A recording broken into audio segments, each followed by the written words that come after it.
De volta com o programa Observadores deste domingo, em que a turma aí já fez prova no sábado e neste domingo é a segunda parte com a redação. Professora, eu acho que nós tivemos aí no sábado já dá para dar uma dica do que pode vir na redação, uma vez que os temas são muito correlatos, não é isso? O ano passado a gente teve um exemplo claro disso, acredito eu, que esse ano motivou muitos consultores de vários sistemas de ensino, que geralmente têm os sites, e aí a gente fica sempre de olho, né, se antenando para compartilhar com nossos alunos. O ano passado, a Simone de Beauvoir, né, foi uma questão, inclusive, que causou bastante polêmica, veio na prova de humanas do primeiro dia, e a gente, a partir daí, vai tirando essas possibilidades, né, de outras discussões que foram feitas na prova do primeiro dia, de repente podem estar sendo contempladas aí na redação do segundo dia. Eu sei que vocês fazem um acompanhamento muito próximo do que aconteceu no primeiro dia. Dá tempo ainda de dar alguma dica no domingo para a turma? Sim, com certeza, porque a prova está na mão deles, né? Principalmente o tipo de aluno que a gente acredita, que nós acreditamos, que nós preparamos, que é o aluno que fica até o último minuto, aproveita bem o tempo, né? Quem já fez isso no primeiro dia, faça também no segundo, né? No segundo dia, sem essa pressa de querer acabar com a prova. Não, vá administrando o tempo, claro, no máximo até 3 minutos, se conseguir fazer em 2 minutos e meio a resolução das questões objetivas, porque no segundo dia são 90 questões e mais a redação, né? Então, mas que faça com tranquilidade para poder ir aproveitando bem, inclusive as questões de linguagens e códigos também, né? Que se de repente o aluno faz a opção por não fazer a redação no primeiro momento, são dicas também que os consultores vão orientando, ele pode, a partir das questões de linguagem e código, também se imbuir mais de informações e depois partir para a sua redação. Certo. Júnior, você é modesto, não costuma falar muito isso, mas você é um dos pioneiros de cursinho de pré-vestibular aqui em Marabá, ou pioneiro, aliás, né? E justamente porque você também não teve uma adolescência muito abastada, mas teve sucesso na vida com seus próprios méritos, passou em vários vestibulares, cursou, hoje em dia já tem um outro curso também, é formado em Direito, é advogado, militante aqui em Marabá. E eu te considero um grande exemplo de sucesso na vida, um empresário, um empreendedor, um jovem empreendedor. Já foi empresário do ano aqui em Marabá, então não vou nem listar mais porque daria um pergaminho, né? Mas eu estou citando isso tudo, primeiro, para que as pessoas saibam de quem se trata você.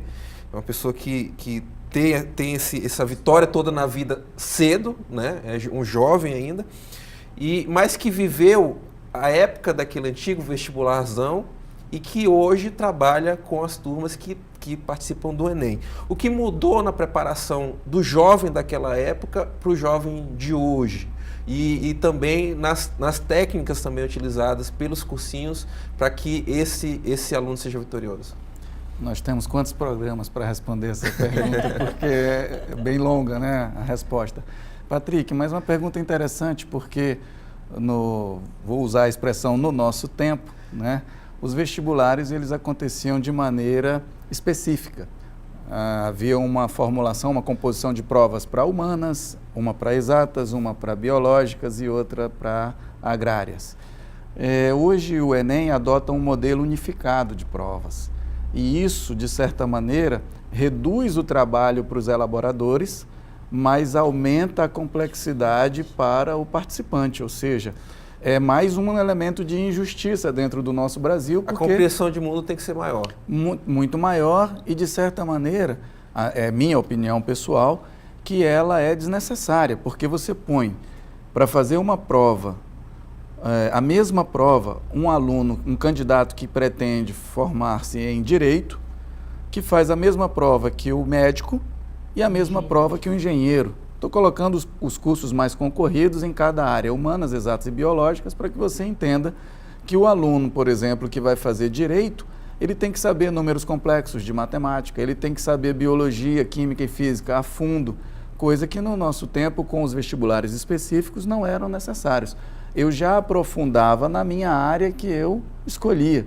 Então, isso me dava uma base de formação melhor para que, ao chegar à universidade, eu enfrentasse com mais facilidade os conteúdos daquele curso que eu havia escolhido.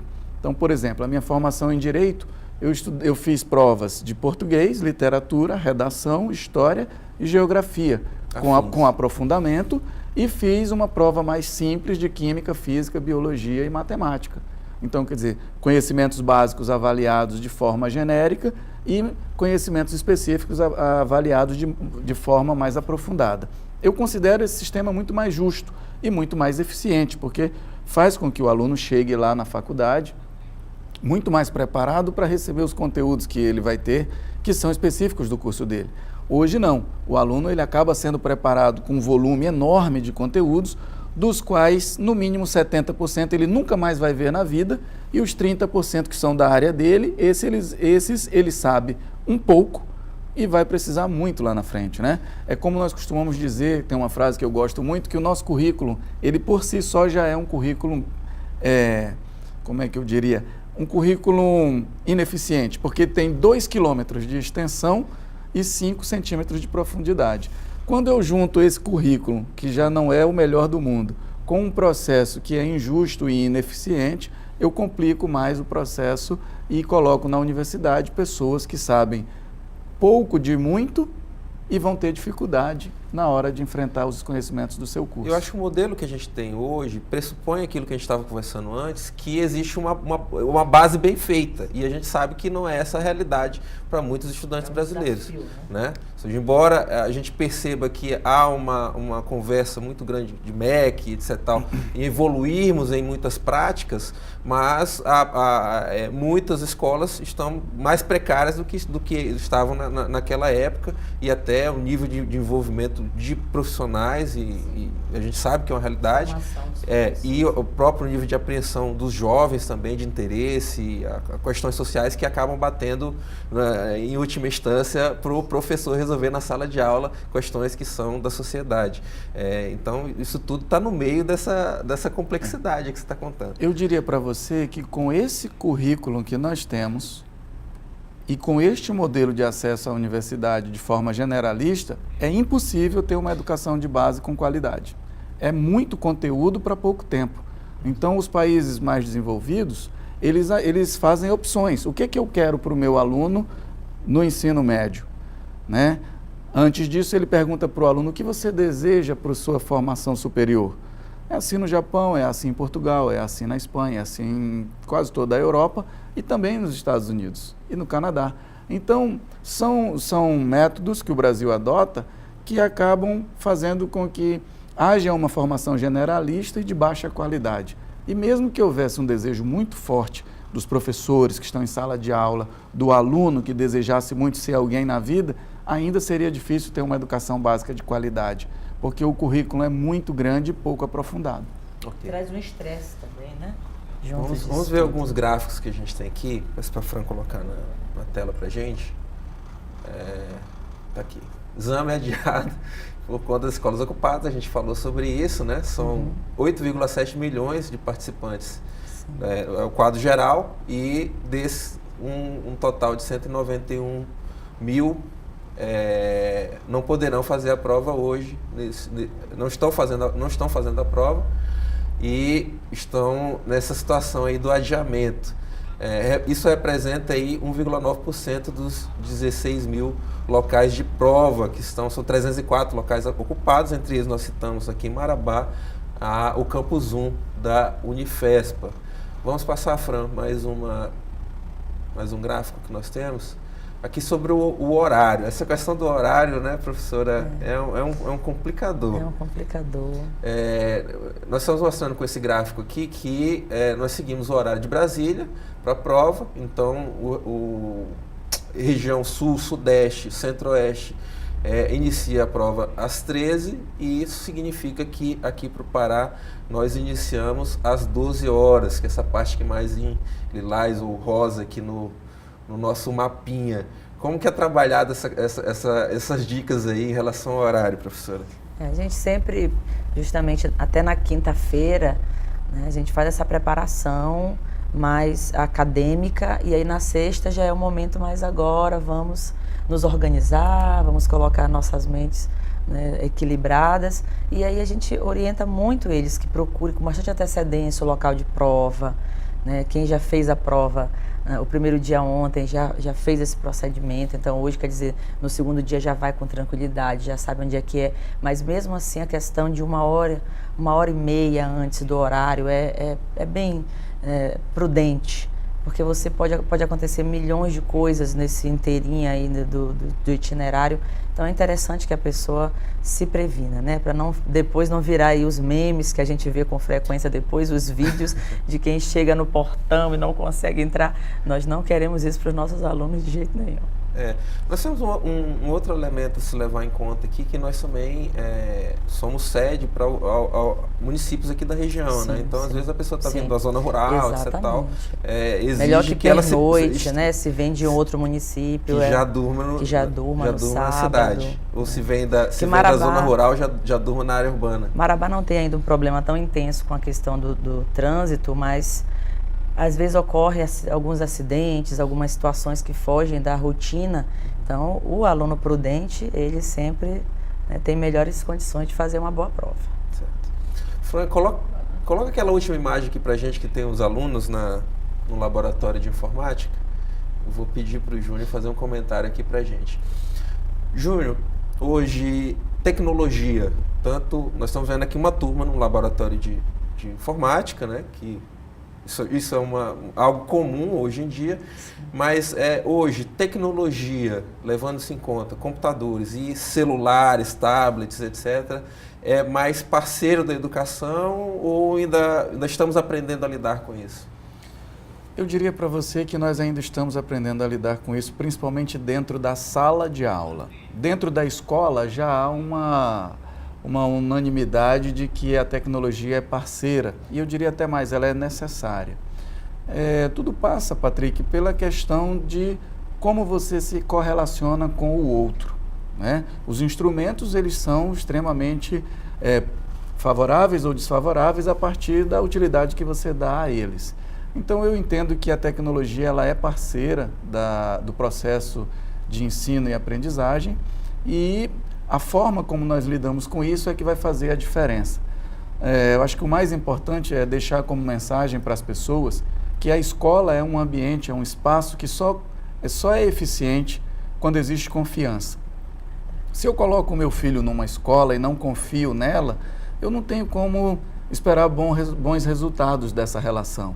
Porque a caminhada que vai ser trilhada na relação entre o aluno, a família e a escola não é uma caminhada curta, ela é uma caminhada de no mínimo 1 ano, porque o ano letivo é a forma estruturada pela qual a nossa educação seriada se organiza dentro do modelo nacional.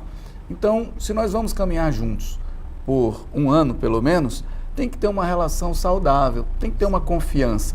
Eu, enquanto instituição, confio na família e no aluno, e a família e o aluno confiam na escola. Se eu começo a proibir o uso do celular dentro do espaço escolar, eu já não tenho confiança. Agora, se eu tenho uma relação aberta e de confiança com o meu aluno, eu posso dizer para ele, olha, você pode usar o celular nos corredores e nos espaços públicos da escola, mas na sala de aula você tem que desligar e só poderá utilizá-lo se o professor tiver alguma atividade a desenvolver com o uso dessa ferramenta. Então, se isso fica claro e existe uma relação de confiança em que todos ganham no processo, eu não consigo enxergar a tecnologia como adversária, eu só consigo enxergá-la como parceira. O nosso tempo já foi, eu queria deixar para a professora Catiúcia aqui dar um último recado para quem tem prova daqui a pouquinho e para quem ainda vai aguardar o seu dia de fazer a prova. Com relação à redação, especificamente a prova de linguagens também, atentar-se nas questões de linguagens para a interpretação de texto, para os comandos, né? Os conteúdos agora já foram trabalhados, então é uma questão de concentração, conter o nervosismo, porque às vezes o nervosismo atrapalha o candidato a demonstrar o conhecimento que ele conseguiu, né, adquirir durante todo o ano.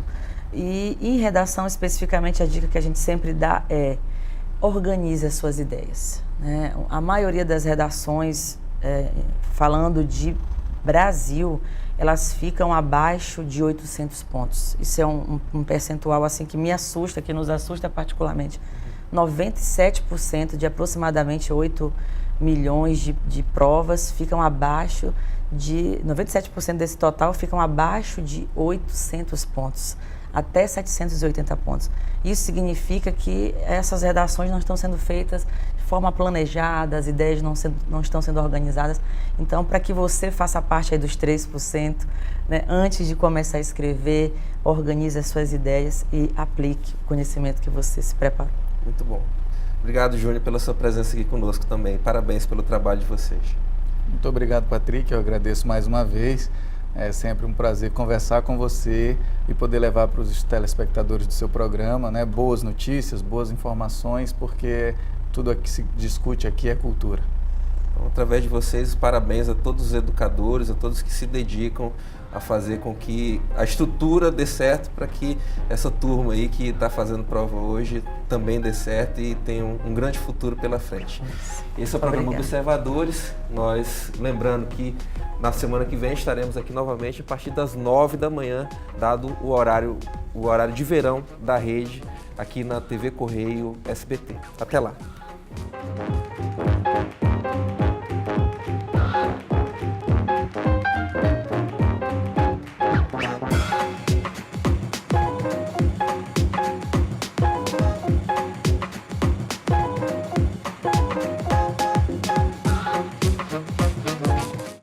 Programa Observadores.